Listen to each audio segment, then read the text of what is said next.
Thanks so much for being here. Very excited for this and for this course. It's been a whirlwind of the last probably 2-3 months putting this together while pretty much having a full plate of client work. We'll get into some areas that I think would be helpful to get started if you're venturing into Notion consulting, and some resources that are hopefully help you in that journey. All right, so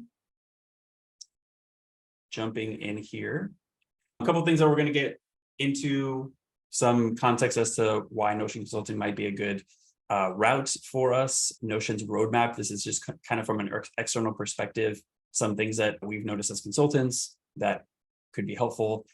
Some details on my consulting journey. Wanted to give some context in terms of rates, revenue, project types, just to kind of get some details. I know it could be kind of like abstract thinking, like how much can I charge? What types of projects should I, seek out? Things like that, kind of details.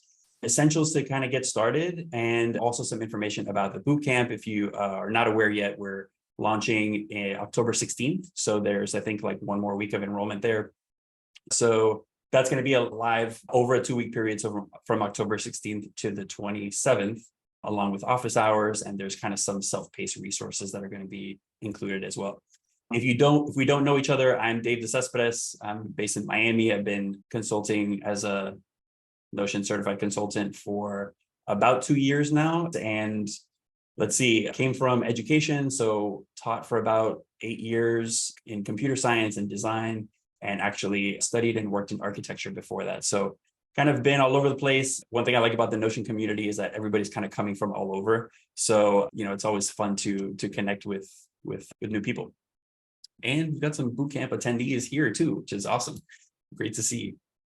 Okay, so big question. This, a lot of this webinar is like questions that I've gotten quite a bit, and want to make sure that have some clarity for these for you all, and for the public. So big one is there a market for Notion consultants? And from my experience over the past year and a half or so, I would say absolutely yes. And I kind of want to get into some details why I'm excited or optimistic about the market going forward, especially from where we are now. So if we kind of jump in a little bit to some details, roughly, these are estimates based on different data sources, but we could estimate that there's roughly about 35 million Notion users. Now, the majority of these are free, individual plans. So they're not paying customers, which means that they're probably not likely to hire a consultant. They might be venturing into templates or, just kind of getting their feet wet and exploring Notion as a digital workspace and as a tool. There are around 4 million paying customers currently.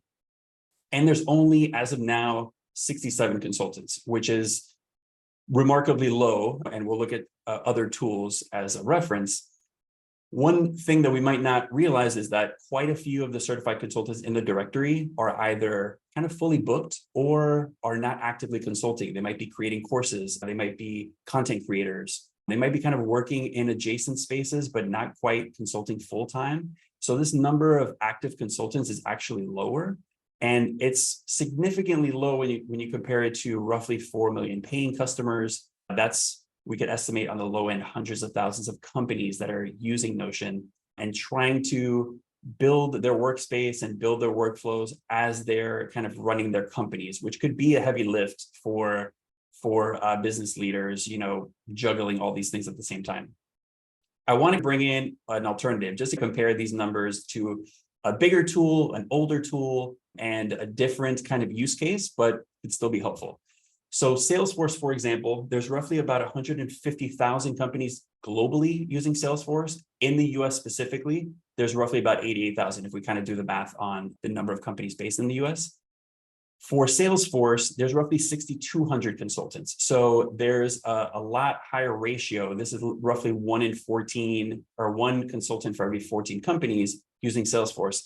And one thing to note, it's a lot more complex as a tool, and there's a lot of things to be built up front. I think one of Notion's strong suits is that it's intuitive once you get into it, and once you get the hang of shortcuts and building out pages and templatizing pages and databases, you can get the feel for it. But it's easy to forget that for individuals or teams that are new to Notion, it could get pretty overwhelming and it could get pretty unruly very quickly. So not as complicated as a tool like Salesforce, but is still not plug and play necessarily, especially when we're thinking about how do we optimize teams to work as efficiently as possible and staying organized as these companies are growing.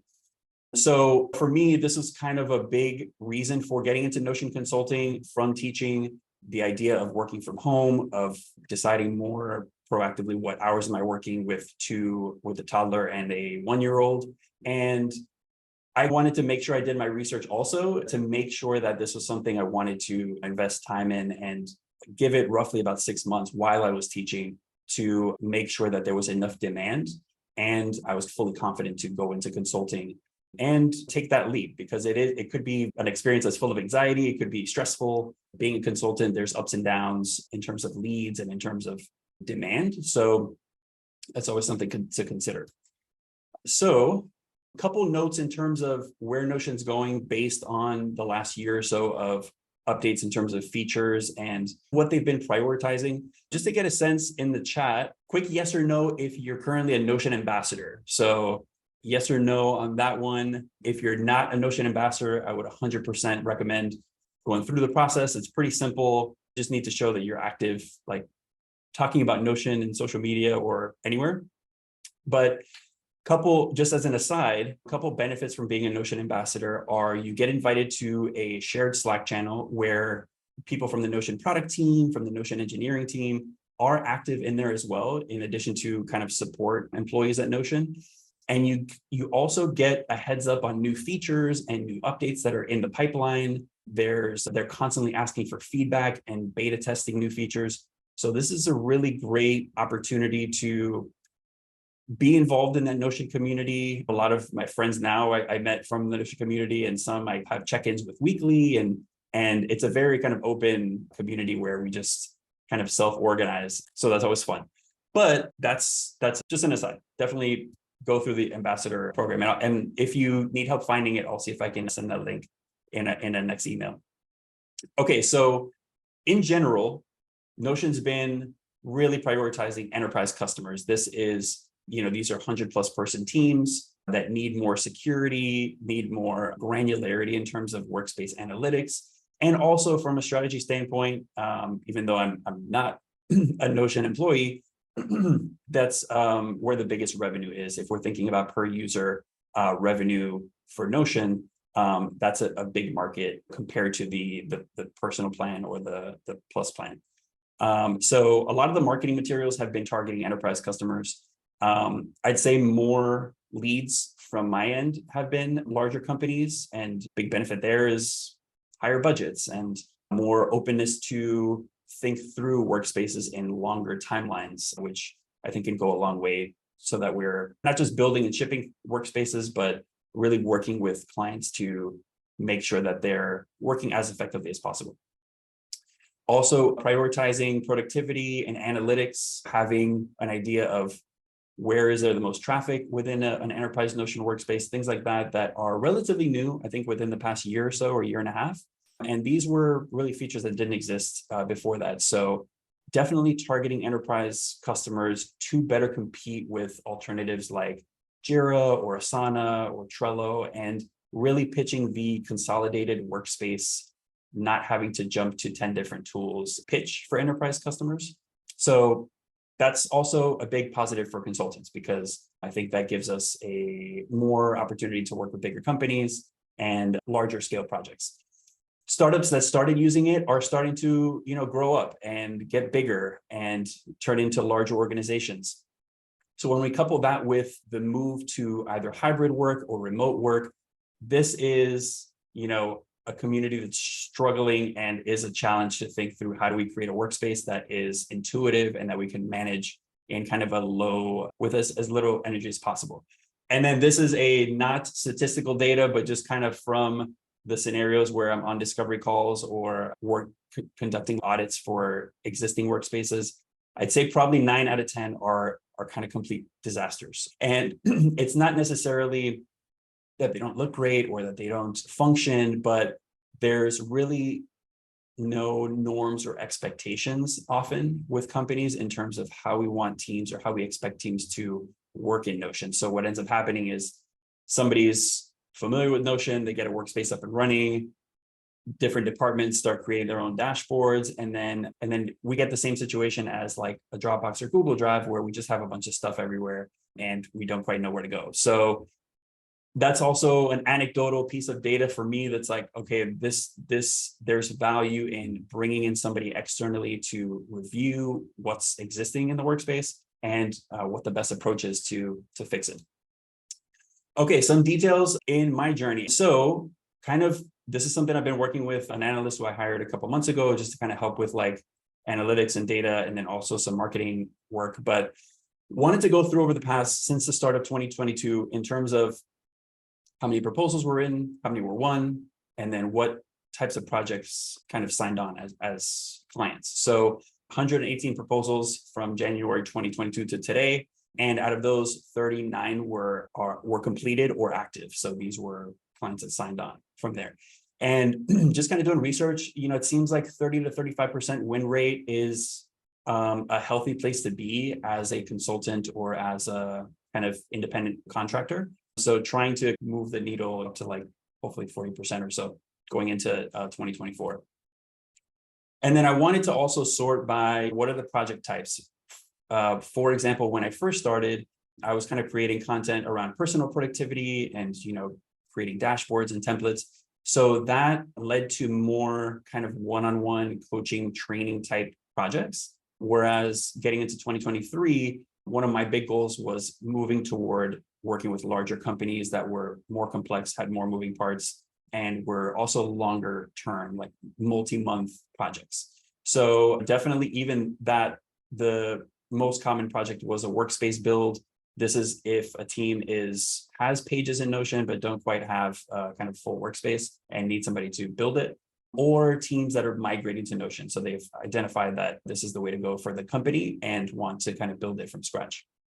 So, and then from there, second to that is support. So this is support and optimization. This is when companies are already in Notion, but need help or are struggling or have a lot of questions from employees and don't really know how to handle that, or they don't have somebody internally that has the bandwidth to field those questions. So these projects are very case by case, really understanding where are they struggling, where are the biggest pain points, and kind of crafting, just prioritizing, where do we want to focus?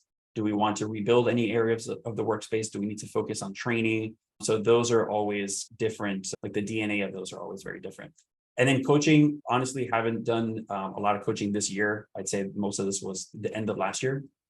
But the last kind of version of coaching was pitching a package of 3 to 4 sessions and kind of focusing on, okay, what do we want to focus on in these coaching sessions based on the client's needs. So if they're like, hey, I really want to understand automations, or I want to understand database templates, we're kind of focusing those coaching sessions on those topics. So they're also very much, understanding where the client is, and usually they're entrepreneurs or run small teams and are kind of managing their Notion workspace independently. And then also, let's go to, okay, rates. So got a ton of questions about rates also. So this is general ranges. So for example, workspace builds in 2022, these were roughly 6 to 8 week projects. I think personally, a goal was like, okay, I need to kind of sign on clients and I need to pay the bills. So it was very much negotiating with clients, understanding what kind of budget they have, and then trying to work with them to essentially build up a portfolio, get testimonials to kind of, build momentum going into this year. So that number's changed, gone up, and also the timeline has gone up. So this is also a factor of working with bigger organizations. Departments are bigger. Familiarity with Notion varies more. So we need to think through documentation more intentionally. So workspace builds for bigger companies just have a lot more moving parts. Support retainer projects. These are kind of multi-month, also going back into the history books. These can range anywhere from like 3 to 12 months. Like currently have 2 retainer clients now. And these are, hey, we just need you available. I like to have monthly check-ins with the client in terms of what questions are coming up from employees in the workspace. Like, do we need to plan or schedule training sessions or office hours? So these are also some clients need a lot more help, and some are just kind of want you available. So a nice complementary to like the workspace building, which is a lot more hands-on. And then hourly support, not really doing any hourly support now, unless it's a previous client that doesn't really need something built or doesn't really need the monthly support, but needs like 4 or 5 hours a month to check in with their workspace and maybe be available. Very asynchronous, not really having any like in-person meetings. So not really pushing that as an option, because a lot of the work and a lot of the maybe more lucrative work when it comes to consulting is positioning what you're doing as you're optimizing how teams are working, and you're identifying where the pain points, building solutions that are in Notion, but could also include other tools like leveraging automations, leveraging how Notion is integrated with other tools. So we're moving beyond the contractor relationship where it's like, build this thing for us and then send it, to partnering, where we're trying to understand how do we get hybrid teams or remote teams especially on the same page, organized, and making sure that the teams are not only productive, but there's clarity around what everyone's doing. And we kind of have that visibility into how teams are working and where we can improve. So where leads come from. This is also a big benefit of going through Notion's certification. Once they open it, last I heard, it's supposed to be in October. Fingers crossed that happens, because gotten a lot of questions about this. But great thing about it is Notion is pushing more of the Notion consultant directory. And if they're working with enterprise customers that need someone to come in and build, and it's beyond like the support needs, that's when they start to send those leads to consultants. So again, the number of active consultants being as low as it is compared to roughly 4 million paying users solves probably the hardest challenge with being a consultant, which is generating leads and generating the right type of leads for the companies that you want to work with the most, right? So if we were saying, I will work with anybody, you're probably going to have experiences where you love working with the client, and other experiences where you're just not on the same page, and it's maybe helping to pay the bills, but not as engaging or fulfilling. So that's a key part of it. Challenges. I'm going to kind of jump to this part just to make sure that we're on time and if we have any questions.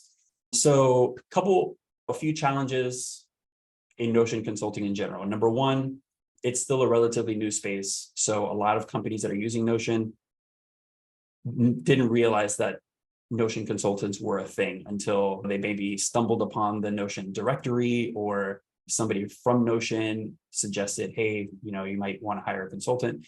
So building that awareness, when we compare it to like the Notion template ecosystem, where there's a lot more awareness of templates and being able to search on Notion, searching on Gumroad, on Etsy. So that ecosystem is further along, but there's also more people in the space. So it's a lot more saturated. So part of building your business is raising that awareness with your target audience, which is bringing us to the second point, which is leads. So even though today Notion sends the bulk, at least from my experience, is the source of the highest number of leads, that might not be the case forever, right? So I think as there's more consultants, I think there's more onus for consultants to create their own content, generate their own leads, create resources for their target clients. Like, what are the guides and the templates that are going to be most helpful to the company or to the people that you want to work with, and using that to start that relationship with that target audience.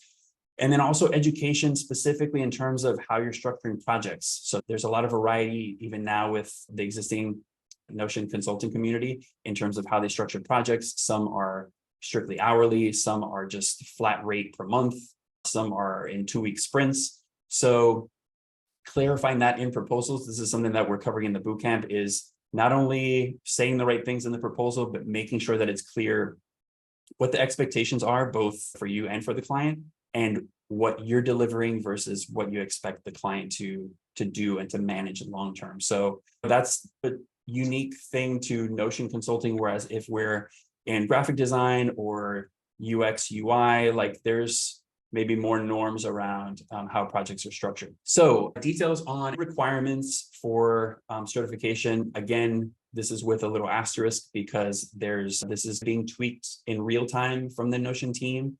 But 99% sure if you've done the Notion certified course or exam, quick yes or no if you've done the Notion certified, that's going to be mandatory prior to going to the Notion consultant certification. So if you haven't done it, I know it's gotten a lot harder since I took it like in 2022, but starting there, if you don't pass it, take budgeting some time to take it at least a couple times. Yes, I'm at it for 100%. That's what I hear. It's pretty tough. I think it's just a lot more on formulas and automations and a lot of the new features that some people haven't had time to explore as much. But yeah, so if you need 2 or 3 tries to pass it, you're in good company. Also, once we have that, having 3 case studies, I think whether or not this still is a requirement, I think it's good to have. So this is really just about what have you built, how did you build it, and what your thought process was behind those projects. Yeah, Rachel, you're not the only one. So yeah, good to know. Maybe you need 4 or 5 tries, who knows? But upside is you're getting a sense of what Notion's prioritizing. Last 2 things, references, if you've worked with clients, getting testimonials as soon as projects are wrapping up is just kind of something that I really didn't do until later last year, but just baking that into projects while the excitement level is still high and you have that relationship with clients. And then also there's a demo workspace build. This is also a part of the second week of our course in October, where we have a prompt for a mock company. There's going to be kind of different prompts for different groups within the course. And we're essentially building a solution, going through, a framework that we're going to be using in the course to solve for that client's problems. And then also kind of using that to, for certification. Okay, recommendations. So these are also things that we're kind of focusing in on in the course. And there's one resource that I'm going to be sharing that's hopefully helpful in terms of working with clients that we'll get into and why it's maybe the most valuable resource of the course. But a couple recommendations. First, building an MVP brand. You don't need a black and white Notion avatar, X account, or Instagram account. It's cool to have, and I think people have associated that with Notion, which is cool. But even if it's from your account, somewhere where you're sharing Notion content, and if we're zooming out a little bit, we're trying to kind of think through what content is going to resonate with your target customer. Maybe it's working with nonprofits, maybe it's working with startups, maybe it's working with local companies and organizations. Each of those audiences need different things when it comes to Notion. So having a brand that people can see and people can start to recognize if they see it in 2 or 3 or 4 different places. Defining an audience, as I mentioned, thinking through who is it that you'd like to work with the most. And this is fluctuating. I think for me, it's been all over the place. It's been like ed tech, startups, academic institutions. Let's see what else.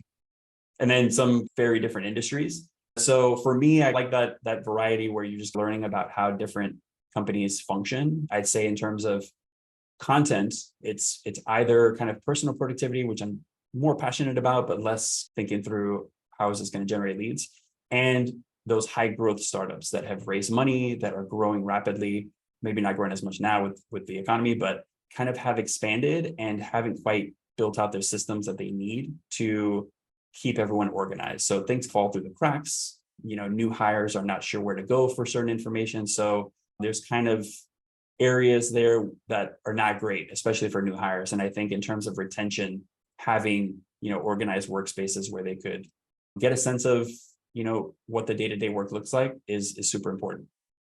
And then also getting feedback. This is something that I also didn't do until maybe 5 or 6 months ago, but for every proposal that doesn't go your way, follow up and try to get more detail. It's kind of been surprising that, clients that didn't hire me are very forthcoming with saying, hey, this was too expensive, or hey, I think we need to kind of think about what exactly we need in our Notion workspace. So there's a lot of feedback there that we're not going to get unless we kind of ask it. And I think big mistake for me in the first 5 or 6 months was losing a proposal, kind of being bummed out about it, and just kind of jumping into the next thing. But that's really valuable data that can influence how you're charging, how you're structuring projects, and it does have an effect on win rate, or at least it should.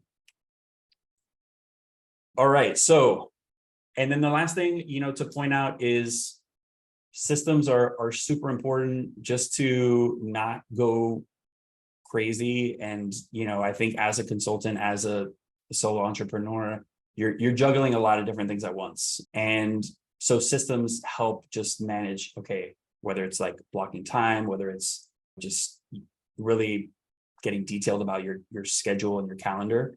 But what we don't want to do is standardize outcomes. So one of the early takeaways from, I'd say, the first 6 months of consulting was I was trying to kind of build templates and say, okay, I can build this once, tweak it, and I can kind of do these projects more quickly. And that's maybe viable for smaller teams or for early stage startups, but I think for larger organizations, there's just so much value from doing this audit process and really understanding and taking the time to get a sense of how these teams work, what the day-to-day looks like, and really getting to those pain points to figure out, this team really needs to set up automations to kind of streamline the stuff, because there's a lot of manual data entry, and another team might just need more consistency across departments and really kind of thinking through that. So, more often than not, these companies kind of need different things.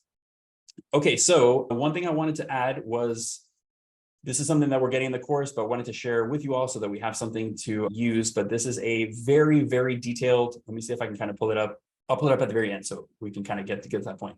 But this is it's 17 steps. We don't need to do all 17 steps for an audit. If you're coaching, maybe like a handful, it's not efficient in terms of going through these, but this is essentially everything that's come up in this workspace audit. These are now baked into proposals. So audits could be anywhere from 2 to 3 weeks usually. That's baked into the rate. So you're getting paid to do the audit. And it's really just you understanding how the company works and how to help them.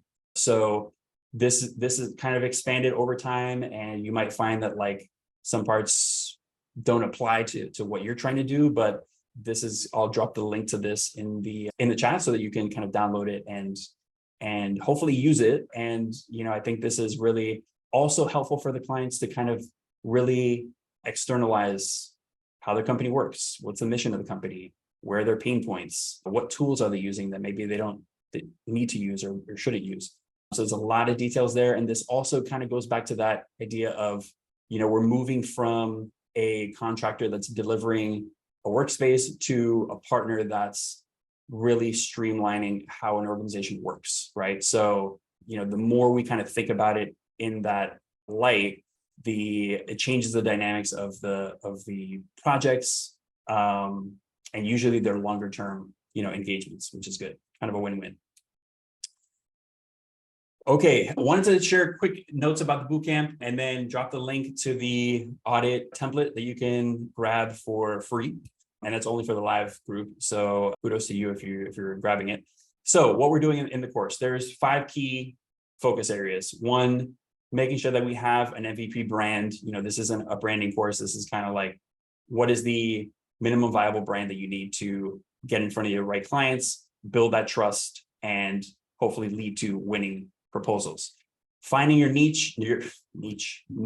This is something that, you might find, hey, I kind of want to open this up and work with whoever. That's fine. What I found is that, having a target audience doesn't necessarily mean that all the content you're creating or all the energy you're doing is only for that audience, but it's just kind of optimized for the audience. So it doesn't mean that it's not helpful for other, organizations or teams. Defining how you want to work. Do you prefer coaching? Do you prefer training? Do you really want to focus on the workspace building aspect, but not really the support part? There's a lot of different directions you can go. It may be helpful to explore a few of these. One thing that I found was I do like the one-on-one coaching, but I really enjoy learning about companies, how they're operating, connecting with different employees within different teams, and really thinking through what we're building and how that's helping them, and getting that buy-in and that feedback in bigger companies just kind of is more exciting for me. Generating leads. as you're going through the Notion certification, you can still be generating leads and through content and through, creating free resources for that target audience. And then also delivering great work. What are the components of a successful, high functioning solution that you're building, right? What are the aspects of that are going to lead to a glowing testimonial, referrals from that client, case studies that are going to help you communicate what you're doing and how well you're doing it.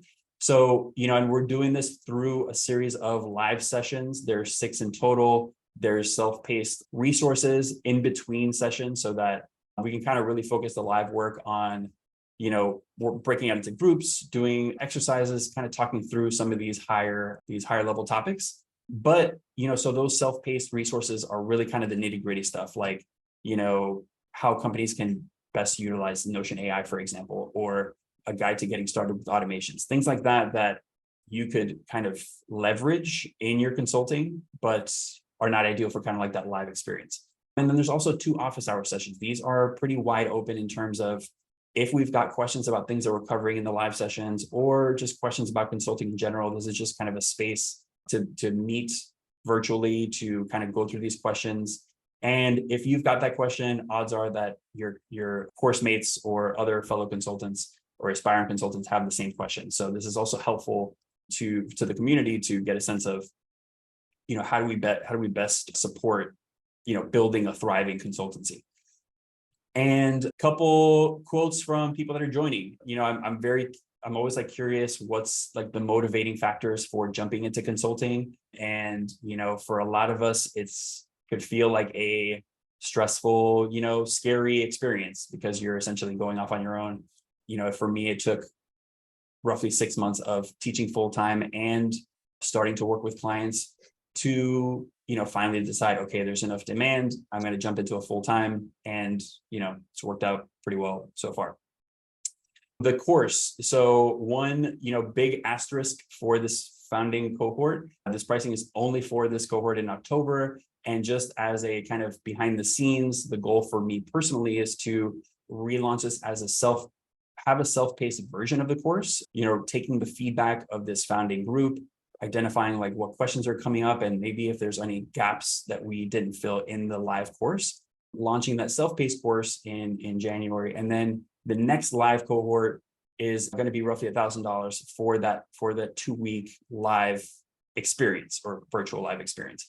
And the big benefit for this founding cohort is if you decide that you want to jump into a future cohort, you will have the option to do that for free as a thank you to kind of like making the leap in this course. So that's also going to be only a bonus for this group. And then just kind of in terms of timeline, the goal is to have a course once per quarter as a 2-week experience. And, again, this is also valuable for me to, think through what are the systems that I have in place that could be improved. And, when you have to teach something, it kind of forces you to think through everything in a lot more detailed way. So something to keep in mind there. And then resources with the course. Not only do you get self-paced videos, but there's kind of plug and play templates. You might have some of these systems already in place, but this is just kind of see if you're not using it necessarily, you can kind of see maybe a different way of, managing contacts, writing proposals, planning content, things like that. So what I want to do is I'm going to drop the link to the audit. I will say, for a company that's like 10 plus people, this could be anywhere from $500 to $1,000 that you're charging for the audit. So, you can kind of make this back with one audit if you do one. So what I'm going to do is while I'm sharing the link to that, if you have any questions, you can definitely drop them into the chat. And I do want to get to some of the previous questions that some people asked to make sure that we get to those. So, all right, Simone, I'm working on it. Give me a second. Where is that link? It's somewhere over here. Drop that in.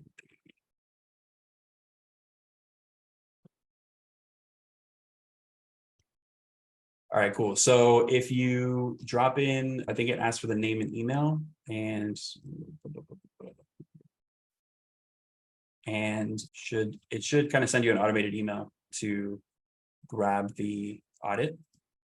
And sneak peek on that, let's go through some quick questions. All right, fun fact, Pitch is in Berlin. So I love Pitch. I kind of moved from writing proposals in Notion to writing them in Pitch. If you're not familiar, it's a kind of presentation tool that's very lean and nice. So good to know. All right. A lot of no's on the ambassador. Do that ASAP. It's really fun and nice. There's like community gatherings like at least once a month. Clients, remote or virtual, all via Zoom. So I've connected with a few companies in Miami local now that I've kind of like gotten out of the house and actually doing stuff, which is kind of hard as a dad. But up until now, I think every single client has been elsewhere. So West Coast in the US, Northeast, UK, Portugal, pretty much in that realm. All right. So other questions. Yeah, to Jacob's question, I'm going to be sharing this video. I'll follow up via email in case there's anything that you need to brush up on. I'll probably cut out the financial part stuff because I'm also going to post it on YouTube, but everything else will be available. Other tools, I'd say the biggest ones have been Zapier and Make. I think automations like, hey, I need to organize my emails. How can I do that in Notion? Or connecting Notion to other tools that maybe employees are using or other collaborators or contractors are using. So syncing like to an Asana board or Todoist, things like that. So I'd say automations has been the biggest one, but yeah, I'd say Notion, Make, Zapier, kind of like the top three. In terms of pricing, yes, it does have an impact. So for example, if we agree on a workspace build, that's typically not included. Like we want to do an MVP workspace, make sure that everybody's comfortable and confident navigating the workspace. And then if we identify, hey, it'd be great to kind of set up these automations, they're typically structured in like 2-week sprints, or if they're more complicated, like as a project, it could be like 4 or 6 weeks, including building, testing, getting the right employees using the automations and the solutions that you're making, just so that when you're done, everybody kind of knows how it works and also documented. Okay, I dropped the link in. All right. So with that said, if you're curious about Notion Consulting, just send me an email or send me a DM. Email's dave@thenotioncoach.com or on Instagram or X. Probably X is better than Instagram because the Instagram DMs are not that I'm very popular, but it's just hard for me to navigate. Maybe I'm just getting old, but so X is probably better or via email. And yeah, hope to see you in bootcamp. I'll also follow up with the audit link and a couple other bonuses for anybody who does decide to join the bootcamp within the next day or so. There's some extra goodies just for you. All right, y'all, have a good one. Cheers.